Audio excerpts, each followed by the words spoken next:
No dia 29 de maio, o presidente Lula recebeu em Brasília Nicolás Maduro, presidente da Venezuela, que é criticado por desrespeito à democracia e outras acusações muito sérias. Nesse vídeo, a gente vai falar um pouquinho sobre esse encontro polêmico que gerou muitas críticas, que gerou muito debate, e a gente vai contextualizar um pouquinho a história da Venezuela, a relação do Brasil com esse país que tem mais de 2.000 quilômetros de fronteira conosco, para entender se esse encontro foi positivo ou negativo para o Brasil no que diz respeito às relações internacionais. Então, é uma análise breve, mas que com certeza vai abrir a tua mente em relação a esse assunto. Então, te liga no vídeo. O presidente da Venezuela, Nicolás Maduro, reúne-se.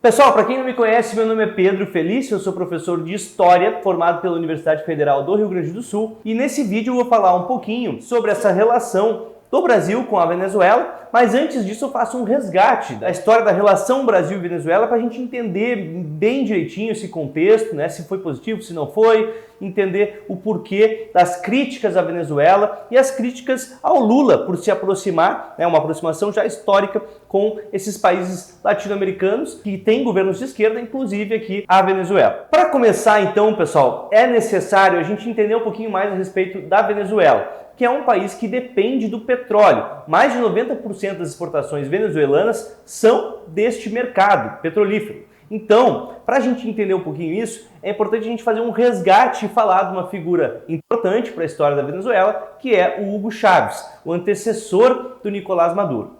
O Hugo Chávez, ele governou num contexto de valorização do petróleo.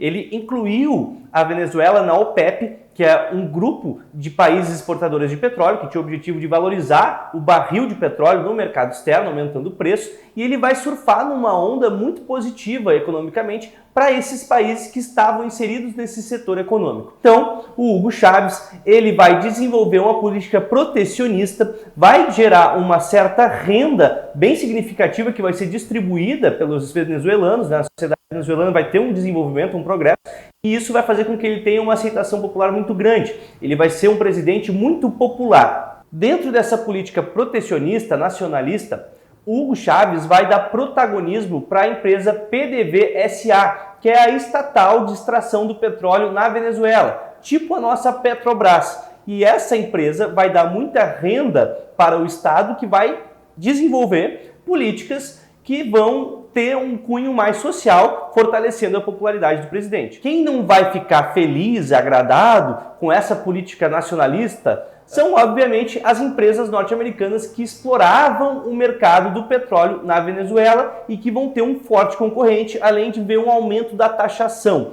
Então, isso vai já criar uma indisposição da Venezuela, do governo do Hugo Chávez, com os Estados Unidos da América e com empresas de extração de petróleo.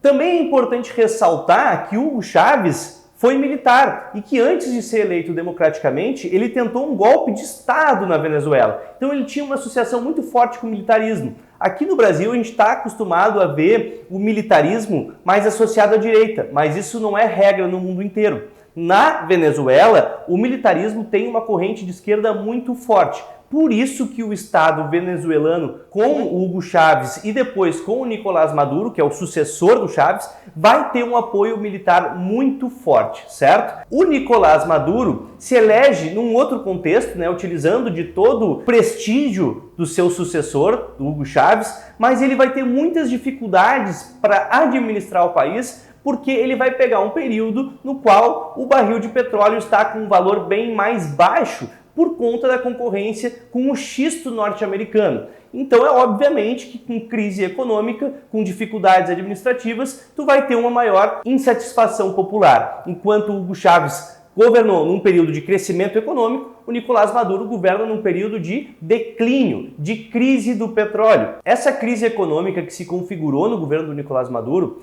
vai gerar, obviamente, uma insatisfação social, por conta da miséria, da fome, da inflação, a ponto de começarem a se desenvolver várias manifestações políticas, sociais, com a população indo para a rua se manifestar contra o governo. E aí a reação do Nicolás Maduro vai ser uma reação autoritária de repressão, usando todo o aparato militar. E aí que começam a vir as críticas de desrespeito aos direitos humanos, de repressão à população, inclusive de censura. E algumas vertentes de direita mais radical vão inclusive dizer que Nicolás Maduro forjou uma reeleição com uma fraude eleitoral. Vale ressaltar também que o Lula, já quando não era mais presidente do Brasil, apoiou a eleição do Nicolás Maduro, gravando vídeos para sua campanha.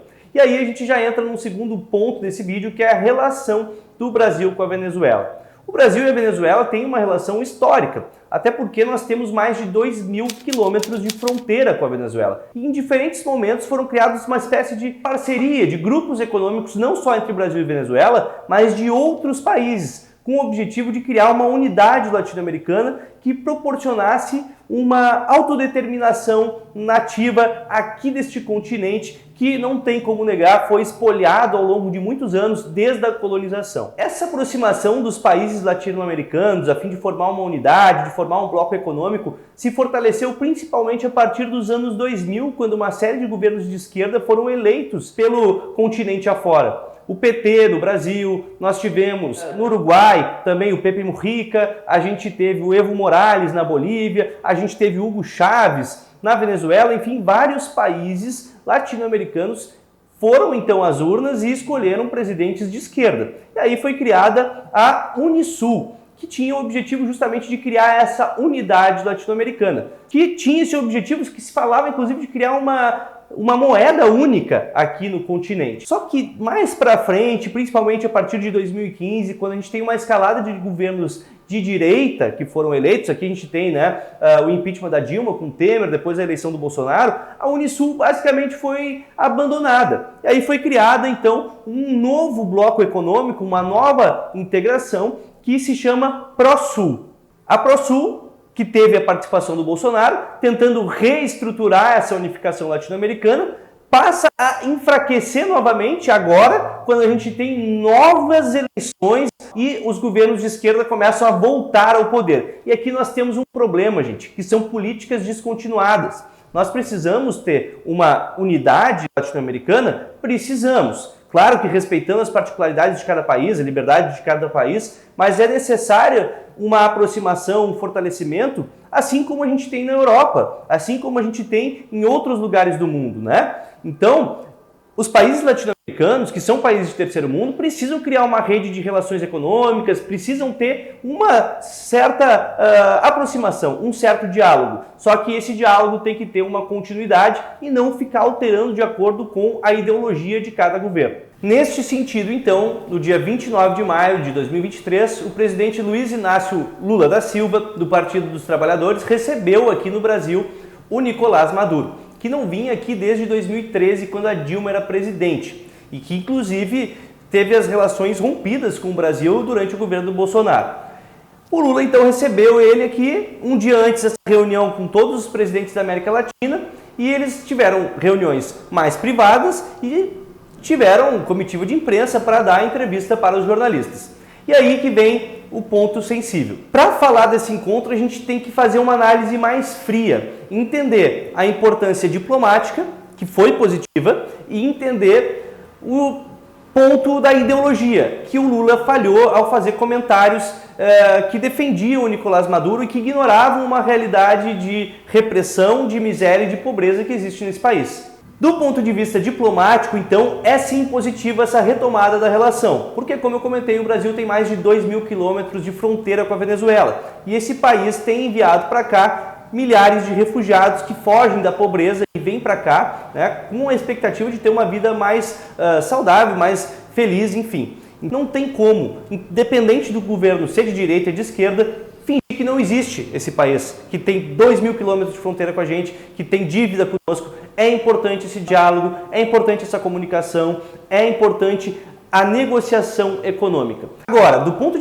vista ideológico, o Lula falha a criar uma realidade paralela, dizendo que a Venezuela está indo muito bem, que a Venezuela vive uma democracia plena, dizendo que o Nicolás Maduro é muito melhor do que as pessoas pensam, né, de que existe um trabalho midiático de prejudicar a imagem do Nicolás Maduro. Isso de fato existe em certo nível, né? Principalmente por parte da mídia norte-americana, que está relacionada com grupos econômicos que estão ativamente participando do comércio do petróleo. Não esqueçam, gente, todo o canal de comunicação tem um grupo econômico por trás que o sustenta. Do ponto de vista diplomático, ok, foi importante, não tem como ignorar a Venezuela. Do ponto de vista ideológico, o Lula falhou, porque obviamente quando ele elogia o Nicolás Maduro, quando ele cria uma realidade paralela dizendo que lá é tudo lindo, tudo maravilhoso, que está todo mundo feliz, não foi exatamente com essas palavras, né, mas ele simulou isso. Outros países que o Brasil tem relações importantes, como o próprio Estados Unidos da América, acendem um alerta. O que está acontecendo? E, inclusive, o Lula perde muito aqui no que diz respeito à aprovação popular, porque existiu uma difamação da Venezuela, do Nicolás Maduro, a nível midiático no Brasil. Então as pessoas, a população, acende um alerta também, porque o Lula está se aproximando de alguém que é tido como um ditador. Aqui, gente, nós temos um assunto sensível. Tem muita informação que vem da mídia tradicional, tem muita informação que vem da mídia alternativa, mas o que eu quero destacar é a importância de a gente fazer uma análise mais fria, menos ideológica, e entender os pontos positivos e os pontos negativos. É claro que aqui ainda tem muito pano para manga, a gente poderia ficar horas conversando, trazer pessoas que são mais especialistas nesse tema, enfim, debater com mais profundidade, mas não é o objetivo do vídeo. O objetivo do vídeo é trazer uma análise mais fria, é trazer uma reflexão para causar, né, um interesse no telespectador, certo? Então, gente, espero que vocês tenham gostado. Deixem aqui embaixo o comentário de vocês. Se tu tá no YouTube, te inscreve no canal, deixa o like. Se tu tá no Instagram, compartilha esse vídeo, me segue e deixa o teu comentário. Eu sou o Pedro Felício, professor de História, e foi um prazer bater esse papo contigo.